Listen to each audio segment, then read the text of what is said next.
बात हमर माने तू हमर गे धनिया बात हमर माने तू हमर गे धनिया रनिया गे रनिया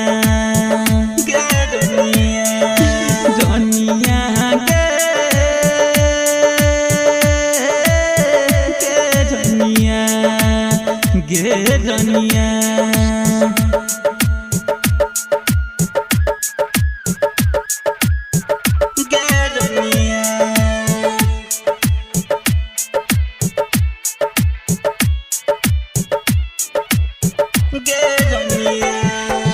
रंजन राजेश के तू तोड़ दिलही दिल के रंजन राजेश के तू तोड़ दिलही दिल के राइटर पंकज रहा के से मिल के राइटर पंकज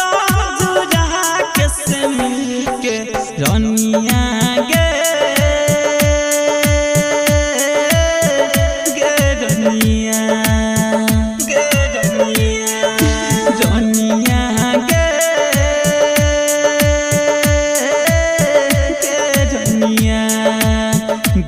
रनिया